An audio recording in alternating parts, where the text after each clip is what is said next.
how you doing? This is Eric from AHA, Americans Helping Americans, and AMP Live, the American Mentee Program. Coming on here as promised. All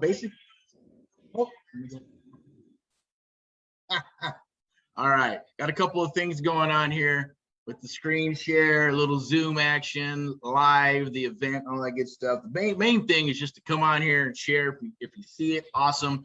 If not, you'll see it in social media or in the AMP Live group somewhere. But it's for content and to do our part to share, right? To put that stuff out there so it'll help you. Because I know there's people out there that are struggling, having a hard time with business, and there's others that are rocking and rolling. There's others that need a little bit of education or a little bit of help. Grab a golden nugget from here and there, because that's what I did when I got started back in 2003. Figuring out if I wanted to do this business or not. Is it even freaking real? Okay. So I'm going to get into it a little bit. It's always live and uncut, right? So there's nothing scripted, not going off a bunch of notes and things of that nature, right? It's coming from the heart, coming from the soul, coming from the spirit, coming out from me to you, and here to help you. Now, what we're obviously, it says Americans Helping Americans. That's what we're all about. You know, one American at a time, one property at a time, one family at a time. We're doing our part, get America back on track. We know there's some crazy stuff going on. And if we can empower and help just one fellow American to help another one and another one, that's where the strength lies, right? It's all about united we stand, because, you know, divided we fall. And that's what, you know, hey, it is what it is. And that's what people want. Not people, but the elites and all that good stuff. I'm not going to get too much into that, but it's the freaking truth. You either figure it out, or you understand the language I'm speaking at the end of the day, because everybody listens and hears what they want to hear, right? Perception is reality at the end of the day. And obviously governments and, you know, elites and all those peeps are professionals at that, right? So this is what I'm going to do. So I'm going to go ahead. I got a little help from Jake here and there, but I'm going to go ahead and we're going to just talk about basically why we're here, right? One is, how do we find a deal? Number one, right? And then two, when we get that deal or find that lead, how do we take that lead to an appointment, right? How do we get on the horn and actually qualify the seller? Yes, qualify the seller, not the other way around, right? Where the seller thinks they're qualifying you, right? That's not how we do it. Some people do, and I definitely get it, but it's all about the art of the deal. You learn the art of the deal. Creative real estate investing is the key, because when all things go awry and they take a shit at the end of the day, creative real estate is what keeps you alive, and what keeps you flowing, and what keeps you from cycle to cycle to cycle, right? I am a product of the last cycle. My mentors are products of the cycles before that and before that, okay? So having a mentor is super, super powerful. So today, yes, I'm going to, you know, at the end of this, I'm going to offer you some things that we haven't offered other mentees throughout the United States of America. And that's because we're doing our part to give back. 2022 is around the corner. We're gearing up, so hopefully you're gearing up at the end of the day. But we're going to talk about this process. I'm going to go through it live on here on the screen. That's why I wanted to do it this way, instead of, you know, seeing my mug. And, you know, if you need to see who I am and all that good stuff, or you don't know who I am, I'll share a couple of pictures here. We'll get into that. Some links you can go take a look at. And probably saying, well, who the hell am I, and who am I to share this stuff? Well, this is the thing. Got experience, for one, all right? Two, is because I can and I will. And we got these lovely platforms called social media now, right? To some it's a curse, and to others it's a freaking gift, right? So like Cardone says, man, social media is awesome. The millennials get it. People are into marketing get it. Because if you're in the real estate business, realistically, you're in the marketing business, right? Marketing you, marketing your brand, and sellers need to see that, right? So everybody has their own little twist on stuff. At the end of the day, it still comes down to the art of the deal, right? Nothing's changed. I mean, I've looked at stuff from 2003 to now and go, how many deals, how many people I got to talk to get a deal? How many appointments do I need to get before I can, you know, land an offer and land a deal? You know, so a lot of things are still the same. It's just that the only thing is, yes, there's a lot of noise. You got Facebook, you got social media, you got Google ads, you got Facebook ads, you got Snap this, Snap that, all kinds of stuff. But, you know, it's a lot to handle. The bottom line is that one thing that is always true is that the art of the deal's never gone away. It's still there. It's your skill set. If you are awesome at what you do, of course, that takes practice, right? Like, if you're going to do anything in life, whatever it is, it takes time. You can't just come in and say, I'm going to be a CEO and rock and roll and and take over the world. Sure, if you got some experience and a plan and a game plan, you're ready for that, it'll happen. But without any preparedness or without practicing and going into it and making things happen, it's not going to happen. But having a mentor does chop that stuff down, right? That's what I did. That's why I moved up very quickly when I first got started. Of course, I did. I'm not gonna lie, I studied for about a year and a half, man. People, guys, gals. Before I got into the business, I was working, a little bit of history on myself. I was working 80 to 90 hours a freaking week, right? At a corporate gig, 40 to 48 hours on a salary, meaning that means I was making pennies on the dollar, right? Not seeing my family, not seeing my kids grow up, missing the best times of their lives when they're younger, right? I had to make a decision. I go, shit, I'm working 80, 90 hours a week already. So what do I do? Do I continue with this and move up the corporate ladder, get my 250K, buy a house, picket fence, get my cars, do whatever I want to do? But then you know what happens when you got kids and a family, it sucks up the cash. It disappears very quickly. Then I'm going to be back to going, shit, I need to make money. I need to invest. It's going to circle back to real estate anyways. So went back to quality of life, went back to freedom. I know everybody who sees this is probably going to say, I'll ask you a question. What is it that you want from real estate? Seriously, what do you think real estate's going to do for you? What do you think and hear about in regards to real estate?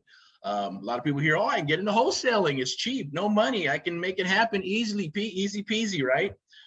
Yes and no. Just depends on where you're at in your life, where your mindset is at, and whether or not you're going to be able to get hammered, right, by sellers, investors, buyers. And then it's about analysis of paralysis. Now, you probably hear this videos and all this good stuff. The bottom line is never going to be watered down. I'm going to tell you as it is. I'm going to tell you the truth. At the end of the day, you guys make a decision. Hey, if you like what you see, I'm going to offer you a 6-month one-on-one mentoring program. We got coaching and all that other good stuff. The bottom line is that's what we're here to do, but we're in the field doing deals. I want to share some of that stuff with you. We're going to do some case studies and show you how we found a lead, and then what happened with the lead. How do we turn it into an appointment? How do we turn that appointment into an offer?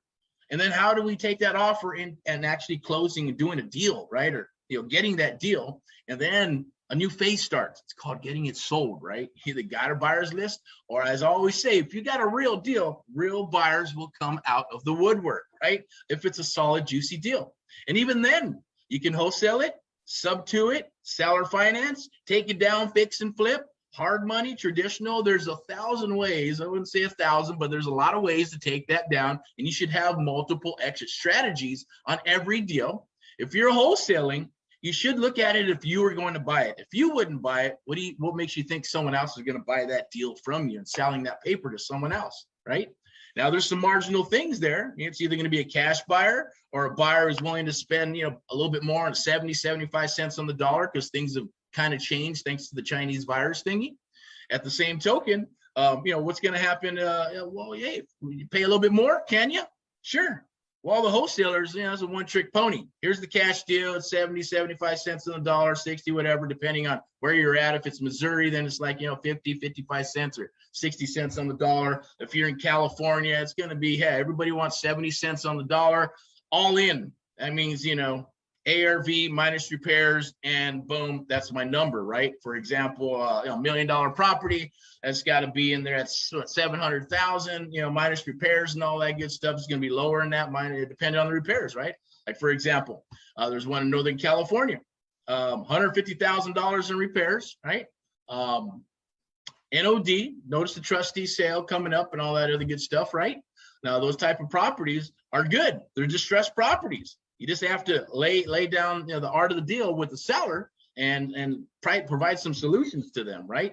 Now, that particular property that came down the wire was from the young man driving for dollars, right? He's driving for dollars. He found it, but the magic was in what? I always say magic. I don't like the word magic, but it's true. Magic or money in follow-up, right? Followed up. He didn't even follow up. They followed up because that property did not close. If it didn't close, so they called him and said, "Boom, okay, what do you do?" He came aboard the AMP Live American Mentee program. 9 days later, we locked that son buck up, right? Under contract.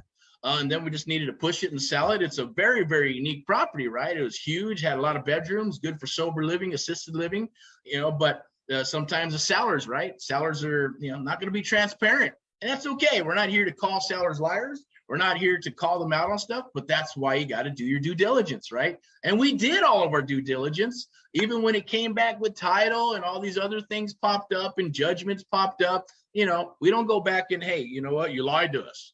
No, we go back and say, here's what we have to do now.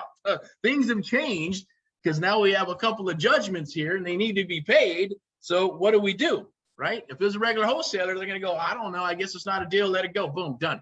But if you have the art of the deal and you're into creative real estate investing, which is the key, and I want everybody sees this video, get into creative real estate investing. Yes, it's creating competition, but there's more than enough for everybody, because here's the numbers on that, right? I'm going to kind of go off on a little tangent here, right? About 1 to 3% of investors in the United States of America really truly understand creative real estate investing or choose to do real estate investing, because there's a lot more to it than just writing a contract and trying to get it sold and get paid, which is easy and awesome, right? And it works. But like anything else, real estate is cyclical. It's going to change. Things are going to change. The cycle's coming, whether you want it to come or not. Good or bad, it doesn't matter. You adapt or you perish, period. So those things are going to happen. But when a deal like this comes to the table, guess what? You're going to be able to structure that deal and go, hey, yeah, we can still make it work. How? What do we need to do, right? What paperwork do we need to do? Get an authorization of release. Let's talk to the bank. Let's negotiate the judgments and things of that nature and bring those down. Hey, maybe if we go a short sale, then we can negotiate the first, eliminate the second, right? Get rid of those judgments. Now we got a nice juicy deal, right? Of a property that's worth 1.165 million, and now it's down to 600-something thousand bucks. Yeah, if it's a short sale, it may take time, right? 7-8 months, but who cares? Put in your pipeline, rock and roll, move on, keep on doing what you need to do. Fill your pipeline until it's overflowing, right? That's what you need. That's what you want. And if that pipeline's overflowing, you're not going to worry and stress out and babysit one deal. Oh, I got a deal, now I got to babysit. Okay, yeah, that's fine. You got to get it done, right? It's all about hyper focus. But at the same token, even if we don't do a short sale, well, we can go back in. Let's eliminate those judgments. Okay, let's negotiate the second and bring it down. Even if we get it at 700,000-800,000, we're still doing good, right? Even if we had to take care of all those things, make up the back payments of 70,000-80,000 bucks or 50 or 40, doesn't matter. We're leveraging, right? We can leverage, take over the property, buy it sub-2, make up the back payments and reinstate that property. And then we can go ahead and do what? Put some money into it. Grab that 100, 150 is probably we're thinking. We could probably get done for 90 to 100 or less if we chop, not chopping corners. What it is getting good labor, babysitting the contractors, babysitting the rehab and all that good stuff. And guess what, right? It's only going to bring more money back to the bottom line. If you don't, then that's okay. You can still do it. 150,000, there's still some profit there. Put it back on the market. Days on the market are super low. Wherever you go in the United States of America, it's very rare that they're not, simply because people are buying shit left and right. Properties are selling higher than what they need to be, right? And that's going to change, and that's going to be the opportunity. That's why I say gear up now. Get ready for this. Learn the art of the deal. Learn creative real estate investing, because wholesaling will only go so far in the race, right? Plus, it's only a one-trick pony. And if you want to really understand what wholesaling is or where it came from, the bottom line is wholesaling is creative real estate investing. You just don't know that it is. Or if you do and you've been in the business a while, you're going, yeah, wholesaling is just that. It's selling paper. That's what was done in the commercial business before it became wholesaling. Even in the last cycle, it was still the same thing. It was selling paper, buying a property for 10 bucks, 100 bucks, leveraging it out, doing some creative real estate investing, getting some private money, fix and flip, or just sell the paper to your favorite investor or your buddy, right? Or whoever's in the business, and let them rehab it. And you get your 5, 10, 15, 20,000 bucks, move on to the next one. That's what I did when I got started. When I finally decided to go, you know what, I'm going to get into this business.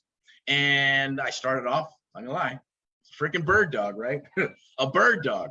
All right. So if you know what that term is, awesome. If you don't know what a bird dog is, that's okay. It just means that, hey, you're looking for properties for an investor. You're looking for the ugliest properties on the block. It's kind of like driving for dollars, or like we like to call it, a term we call surfing for deals. We coined it back in 2010, where you're just surfing for deals online. It's just like driving for dollars, same thing. But back in the day, the last cycle, right, we didn't have